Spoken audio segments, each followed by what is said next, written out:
प्रिय स्टूडेंट, नमस्कार।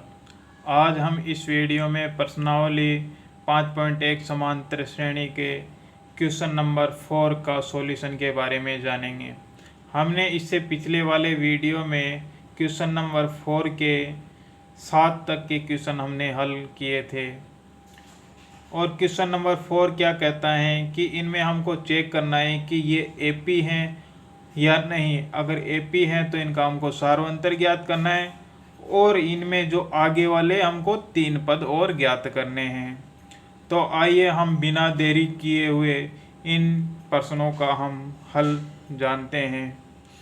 तो हम एपी चेक करने के लिए सर्वप्रथम क्या करते हैं, यहाँ पर हम चेक करते हैं सार्वंतर को। तो सार्वंतर निकालने का सूत्र क्या होता है, यहाँ पर D बराबर होता है A2 माइनस A1। बाद वाले पद में से पहले वाले पद को घटाने पर हमें सार्वंतर प्राप्त होता है। तो यहाँ पर ये A1 का मान है, ये A2 का मान है, ये A3 का मान है, या A4 का मान है। तो यहाँ पर A2 का मान कितना है, -1/2 माइनस सूत्र के अंदर है। फिर यहाँ A1 का मान कितना है, -1/2। फिर इसको हम आगे सोल्व करते हैं। यहाँ पर क्या हो जाएगा, -1/2। ये माइनस माइनस गुणा होगा प्लस हो जाएगा, फिर 1/2। ये दोनों समान है और इनका चिन्ह अलग अलग है। तो -1/2 में से जब 1/2 जुड़ेगा तो ये कितना हो जाएगा, यहाँ पर हो जाएगा ये 0। अब इसी प्रकार से हम दूसरी कंडीशन से और चेक करते हैं। डी का मान जब करते हैं A3 माइनस A2 से चेक करते हैं कि ये समान इसके समान आता है या नहीं। अब यहाँ पर A3 का मान -1/2 है, माइनस सूत्र के अंदर है -1/2 A2 का मान है। अब यहाँ पर इसको हम आगे सोल्व करते हैं। यहाँ पर ये -1/2 एजिटिज रहेगा, फिर ये माइनस को माइनस से गुणा करेंगे, प्लस हो जाएगा 1/2 हो जाएगा। अब इसमें प्लस 1/2 में जब -1/2 जुड़ेगा तो ये आपस में कट के कितना हो जाएगा, 0 हो जाएगा। अब यहाँ पर देखते हैं, हमने दोनों कंडीशन के अंदर हमें सार्वंतर 0 प्राप्त हुआ है। तो यहाँ पर सार्वंतर कितना हो जाएगा, सार्वंतर है यहाँ पर सार्वंतर, यहाँ पर ये क्या है, सार्वंतर। इसको किससे व्यक्त करते हैं, हम D से व्यक्त करते हैं। अब यहाँ पर सार्वंतर समान होने के कारण ये क्या है हमारी, ये एक एपी है। अगर ये दोनों समान नहीं होते तो एपी नहीं। अगर फिर क्वेश्चन ने कहा था कि एपी है तो इसके अगले 3 पद ज्ञात करने हैं। तो यहाँ पर एक A1 दे रखा है, A2 दे रखा है, A3 A4 दे रखा है। तो यहाँ पर हमको A5 A6 A7 पद निकालना है। तो इसको किस प्रकार से निकालते हैं, तो यहाँ पर हम दूसरे पेन का यूज करते हैं। जैसे कि यहाँ पर A5 हमको पद निकालना है, A5, तो उसका सूत्र हो जाएगा ए, यहाँ पर 5 है तो यहाँ पर कितना आ जाएगा, यहाँ पर आ जाएगा 4D। ए का मान कितना है, -1/2, यहाँ पर ये रहा, और +4। D का मान कितना है, 0 है। तो यहाँ पर इससे ये 0 मल्टीप्लाई होगा तो 0 हो जाएगा, -1/2 + 0। 0 में कोई भी संख्या जोड़ते हैं तो उस पर कोई प्रभाव नहीं पड़ता है, यहाँ पर -1/2 आ जाएगा, पांचवा पद। अब यहाँ पर इसी प्रकार से हम छठा पद निकालते हैं। A6 बराबर क्या हो जाएगा, A प्लस यहाँ पर 6 है तो यहाँ पर कितना आ जाएगा, 5D। फिर इसमें मान रखते हैं -1/2 प्लस यहाँ पर 5 आ जाएगा, D का मान कितना है, 0। अब इसको 0 से 0 गुणा करेंगे, यहाँ पर 0 आएगा, 0 में जब -1/2 जोड़ेंगे तो कितना आएगा, -1/2। अब इसी प्रकार से अब हम 7वां पद निकालते हैं। A7 कितना हो जाएगा, A प्लस यहाँ पर 7 है तो यहाँ पर कितना हो जाएगा, 6D।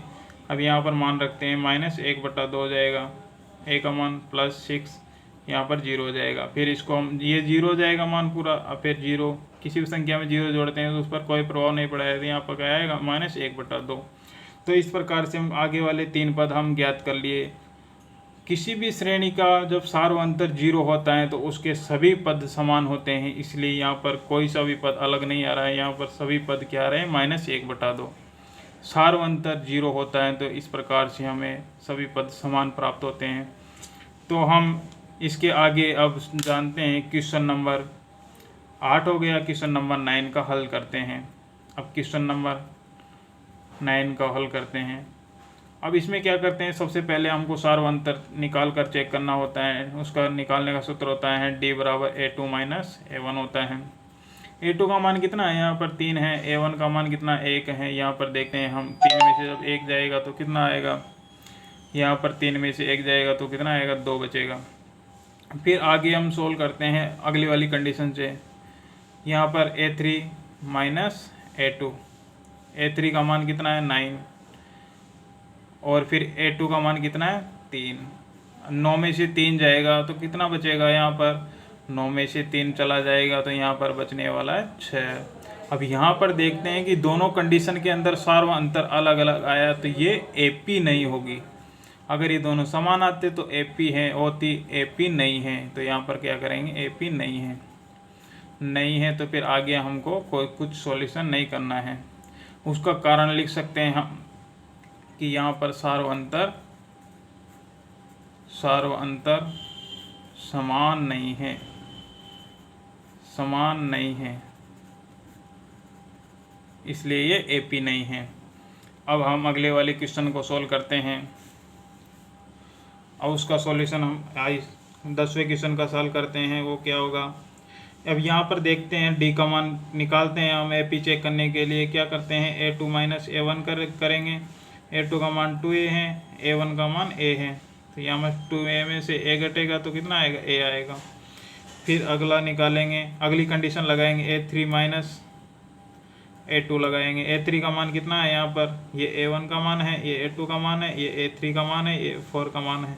अब यहाँ पर A3 का मान रखेंगे, कितना है, A3 का मान 3A, और A2 का मान कितना है, यहाँ पर 2A।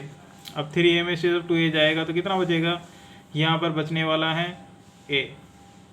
अब यहाँ पर देखते हैं कि फर्स्ट कंडीशन से A आया और दूसरी कंडीशन से भी A आया, तो यहाँ पर दोनों कंडीशनों से सार्वअंतर समान आया तो ये क्या होगी, AP होगी। ये AP है, ये श्रेणी कैसी है, AP है, समांतर श्रेणी है। अब यहाँ पर ये जो समान संख्या आती है ये क्या होता है, सार्वअंतर होता है, सार्वअंतर होता है। यहाँ पर सार्वअंतर कितना है, यहाँ पर A, यहाँ पर सार्वअंतर A है, यहाँ पर इसको D से व्यक्त करते हैं। अब AP है तो उसके बाद में क्या कहता है क्वेश्चन, तो अगले पद 3 पद ज्ञात कीजिए। यहाँ पर 4 पद दे रखे हैं, हमको अगले वाले पद निकालने हैं। तो यहाँ पर 4 तक दे रखे हैं, यहाँ 5वां पद निकालना है, उसको A5 से व्यक्त करते हैं।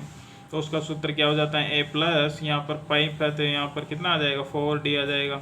A का मान कितना है, यहाँ पर A का मान A दे रखा है प्लस 4, और D का मान कितना है, यहाँ पर A आया, रख दिया A प्लस 4A। अब इसको जोड़ेंगे, A 4A कितना हो जाएगा, 5A। अब इसी प्रकार से A6 का मान निकालेंगे, A प्लस यहाँ पर 6 है तो यहाँ पर कितना आ जाएगा, 5D। अब इसको हम आगे सोल्व करते हैं।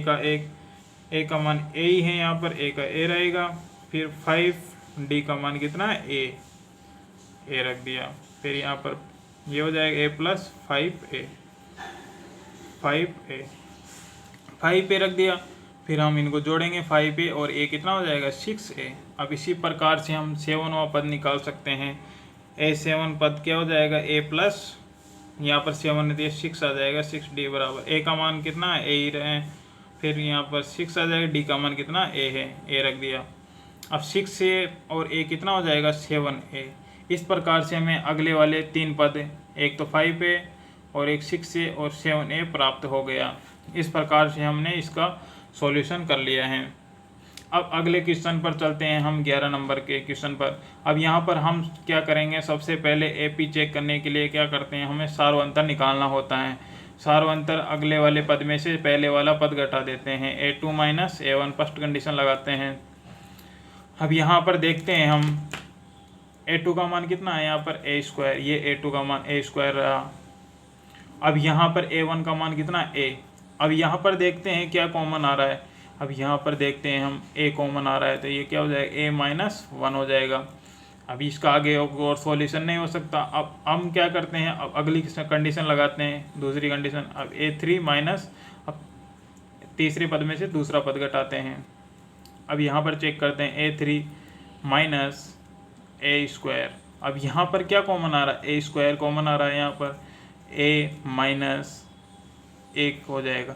अब यहाँ पर देखते हैं कि हमने फर्स्ट कंडीशन से सारो अंतर निकाला वो ये आया, और सेकेंड कंडीशन से सारो अंतर निकाला तो ये आया। तो यहाँ पर ये दोनों समान नहीं है, तो ये एपी नहीं होगी। यहाँ पर देखते हैं, यहाँ पर हम कारण बता देंगे कि श्रेणी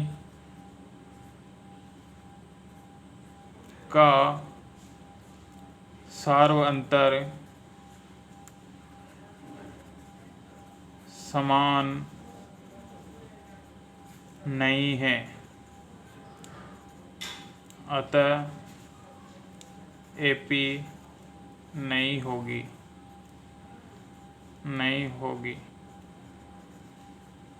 इस प्रकार से हम कारण बता सकते हैं।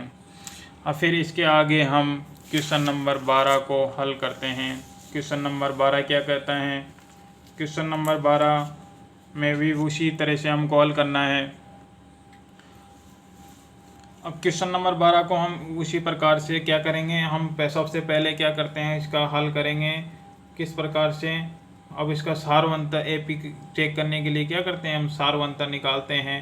सारवंतर किस प्रकार से निकालते हैं, अगले वाले पद में से पहला वाला पद घटा देते हैं। तो यहाँ पर किस प्रकार से a2 माइनस a1। अब यहाँ पर a1 ये है, a2 ये है, a3 ये है और a4 ये है। अब यहाँ पर क्या करते हैं, a2 में से मतलब वर्गमूल 8 माइनस वर्गमूल 2।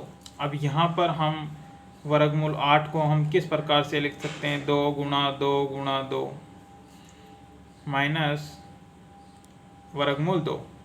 अब यहाँ पर देखते हैं कि 8 का वर्गमूल किस प्रकार से, हमने यहाँ पर अभाज्य गुणनखंड विधि लगा दी, इसके गुणनखंड लिख लिए। अब क्या करते हैं, हम 2 का जोड़ा बनाकर उसमें से एक अंक बाहर निकाल लेते हैं। यहाँ पर एक जोड़ा ये बन गया तो इसमें से एक अंक बाहर आ जाएगा, और इसका जोड़ा नहीं बना तो ये अंदर का अंदर रहेगा और ये √2 रहेगा। अब यहाँ पर देखते हैं 2 √2 में से जब ये √ जाएगा तो यहाँ पर कितना बचेगा, √2। अब अगली वाली कंडीशन और लगाते हैं हम, d बराबर a3 माइनस a2। अब यहाँ पर a3 का मान कितना है, यहाँ पर a3 का मान है 18 वर्गमूल 18। अब यहाँ पर a2 का मान कितना है, 8। अब इसमें हम वर्गमूल 18 को हम किस प्रकार से लिख सकते हैं, इसको हम जानते हैं। यहाँ पर इसको लिख सकते हैं 2 गुणा 3 गुणा 3 माइनस, इसको हमने लिखा ही था किस प्रकार से, ऊपर 2 वर्गमूल 2। अब इसको हम ये वाला जोड़ा बन गया, इसमें से एक आ जाएगा बाहर और ये 2 अंदर का अंदर रहेगा, और ये कितना हो जाएगा। अब इसमें से 3 वर्गमूल 2 में से जब 2 वर्गमूल 2 जाएगा तो कितना बचेगा, वर्गमूल 2। अब यहाँ पर देखते हैं, हमने सारो अंतर निकाला, दोनों कंडीशन से वो समान आ गया, तो यहाँ पर ये क्या होगी, एपी है। तो ये क्या होगी, एक एपी है। तो एपी है तो हमें इसके अगले कितने पद निकालने, 3 पद निकालने हैं। तो हम इस जगह पर निकाल लेते हैं।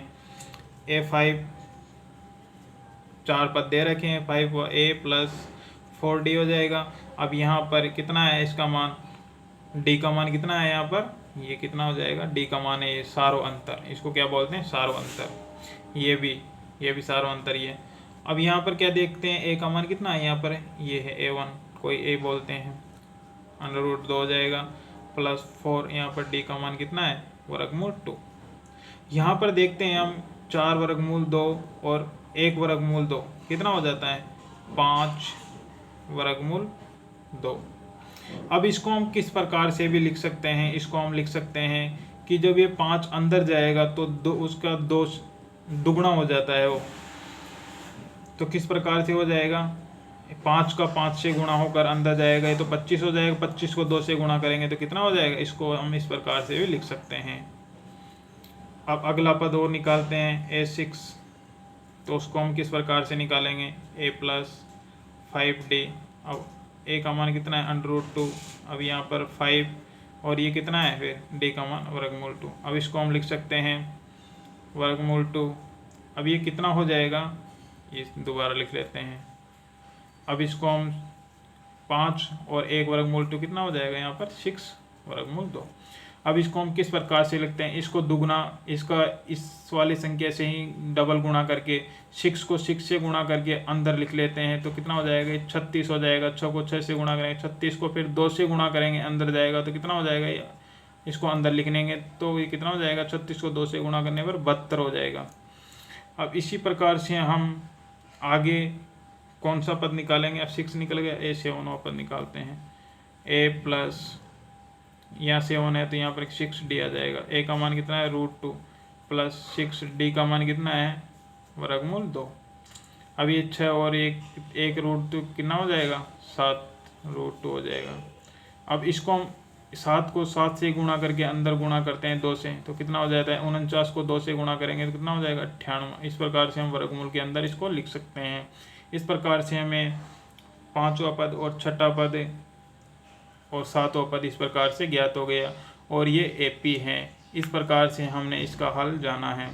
अब हम चेक करते हैं क्वेश्चन नंबर, यहाँ पर हमने 12 तक कर लिए। अब हम ज्ञात करते हैं क्वेश्चन नंबर ये 13। अब यहाँ पर हम सबसे पहले क्या करते हैं, इसका हल करने के लिए क्या करते हैं, सर्वप्रथम हम सार्व अंतर निकालते हैं। यहाँ पर D का मान निकालते हैं तो A2 माइनस A1 हो जाएगा। यहाँ पर ये कितना हो जाएगा, √6 हो जाएगा माइनस √3। तो यहाँ पर देखते हैं हम, ये आगे सोल्व होने वाला नहीं, ऐसे एज इट इज रहेगा। फिर अगली कंडीशन लगाते हैं, A3 माइनस A2। A3 का मान कितना है, √9 माइनस ये हो जाएगा √6। अब यहाँ पर 9 का वर्गमूल निकल रहा है, 3 हो जाएगा माइनस √6। अब यहाँ पर हम देखते हैं कि ये दोनों समान नहीं हैं तो यहाँ पर सार्व अंतर D समान नहीं है, अतः AP नहीं है। सार्व अंतर समान नहीं है तो ये AP नहीं होगी। अब इस प्रकार से हमने क्वेश्चन नंबर 13 कर लिया। अब क्वेश्चन नंबर हम करते हैं यहाँ पर 14। तो 14 का हल करने के लिए हम क्या करते हैं, सबसे पहले हमें सार्व अंतर निकालना होता है AP चेक करने के लिए। तो फर्स्ट कंडीशन लगाते हैं, D बराबर A2 माइनस A1, बाद वाले पद में से पहले वाला पद घटा देते हैं। तो A1 का मान ये रहा, A2 का मान ये रहा, A3 का मान ये रहा, A4 का मान रहा। A2 का मान कितना है, 3 स्क्वायर माइनस A1 का मान कितना, A स्क्वायर। तो 3 का वर्ग करेंगे तो कितना हो जाएगा, यहाँ पर 9 माइनस 1 का वर्ग 1 हो जाएगा तो कितना आएगा, 8 आएगा। और फिर अगली कंडीशन और लगाते हैं हम, D बराबर A3 माइनस A2 हो जाएगा। फिर A3 का मान लगाते हैं 5 स्क्वायर, फिर यहाँ पर ये लगाते हैं 3। A2 का मान कितना है, 3 स्क्वायर, ये कितना हो जाएगा 25 और ये कितना हो जाएगा 9। अब यहाँ पर हम देखते हैं जब 25 में से जब 9 जाएंगे तो कितना बचता है, यहाँ पर 16 बचता है। तो यहाँ पर देखते हैं फर्स्ट कंडीशन में 8 है D का मान और सेकंड कंडीशन में D का मान सार्व अंतर कितना है, 16। तो यहाँ पर क्या नहीं है, सार्व अंतर समान नहीं है। सार्व अंतर D समान नहीं है, अतः AP नहीं होगी। इस प्रकार से AP नहीं है, इस प्रकार से चेक कर सकते हैं। अब हम क्वेश्चन नंबर यहाँ पर 15वां लास्ट क्वेश्चन नंबर 4 का करते हैं। तो इसको हम किस प्रकार से चेक करते हैं, सबसे पहले हमको सार्व अंतर निकालना होता है। सार्व अंतर D बराबर होता है A2 माइनस A1। A2 का मान कितना है, 5 स्क्वायर माइनस 1 स्क्वायर, यहाँ पर 25 हो जाएगा, 5 का स्क्वायर माइनस 1 हो जाएगा, 25 में से 1 जाएगा तो कितना हो जाएगा, 24। फिर अगली कंडीशन लगाते हैं D के लिए, A3 माइनस A2। A3 का मान कितना हो जाएगा, 7 स्क्वायर माइनस A2 का मान कितना है, 5 स्क्वायर। तो यहाँ कितना हो जाएगा, 49 माइनस 25। तो इसको हम घटाएंगे, 49 में से 25 जाएगा तो कितना बचेगा, यहाँ पर 24 बचने वाला है। इस प्रकार से हम क्या करते हैं, हमने दोनों कंडीशन के अंदर D सार्व अंतर निकाला, वो दोनों में समान आ गया। तो यहाँ पर क्या है कि सार्व अंतर समान है दोनों कंडीशन से, तो ये क्या होगी, AP है। ये क्या है, AP होगी, AP है। तो इस प्रकार से AP है तो हमको अगले इसके कितने पद निकालने, आगे वाले ये 4 पद तो दे रखे हैं, आपको 5वां पद निकालना है, 6वां पद निकालना है और 7वां पद निकालना है। तो उसको यहाँ पर निकल जाएगा 5वां पद a+4, 5 है तो यहाँ पर 4d हो जाएगा। a का मान कितना है, 1 का स्क्वायर 1 ही होता है, प्लस 4d का मान कितना है, 24 आया। तो इसको हम क्या इस प्रकार से सोल्व करेंगे, 1 प्लस इसको 4 से गुणा करेंगे तो कितना हो जाएगा, 4 चौक 16 हो जाएगा, 1 आंशी लग जाएगी, 4 दूनी 8, 1 कितना हो जाएगा, 4 चौक 16 का 6 आ जाएगी, 1 आंशी लग जाएगी, 4 दूनी 8 हो जाएगा, 1 कितना हो जाएगा 9। तो ये किस प्रकार से आ जाएगा, 5वां पद 97 आ जाएगा। अब इसी प्रकार से हम 6वां पद निकालते हैं, a प्लस यहाँ पर 6 है तो यहाँ 5 आ जाएगा, 5d। a का मान कितना है, 1 प्लस यहाँ कितना है 5 और d का मान कितना है यहाँ पर 24 को जब 5 से गुणा करेंगे a का एज इट इज रहेगा, 5 को गुणा 100 कितना हो जाएगा 20। तो यहाँ पर छठा पद कितना आ जाएगा 121। अब इसी प्रकार से a7वां पद हम निकाल सकते हैं, a+6d। यहाँ पर 7 है तो यहाँ पर कितना आ जाएगा 6d। a का मान कितना है 1 प्लस यहाँ पर 6 और d का मान कितना है 24। अभी इसको आगे सोल्व करते हैं, a+6 को 24 से गुणा करेंगे, 6 24 हो जाएगा, हासिल 2 लग जाएगी, 6 दूनी 12 हो जाएगा। 12 में जब 2 जोड़ेंगे तो कितना हो जाएगा 14 हो जाएगा। जब 144 में 1 जोड़ेंगे तो कितना हो जाएगा 145। तो इस प्रकार से हम आगे वाले 3 पद ज्ञात कर सकते हैं। तो इस प्रकार से हमने 2 पार्ट के अंदर क्वेश्चन नंबर 4 का सॉल्यूशन सभी क्वेश्चनों का बड़े आसानी से ज्ञात कर लिया है। इस प्रकार से हम क्वेश्चन नंबर 4 को बड़े आसानी से समझ सकते हैं। प्लीज़ वीडियो पसंद आया हो तो वीडियो को लाइक ज़रूर करें और वीडियो को अपने फ्रेंडों के साथ अधिक से अधिक शेयर करें, और चैनल को सब्सक्राइब नहीं किया हो तो चैनल को सब्सक्राइब ज़रूर करें और बेल आइकन बटन दबाते रहें ताकि हमारे नए नए वीडियो आपको प्राप्त होते रहे। धन्यवाद।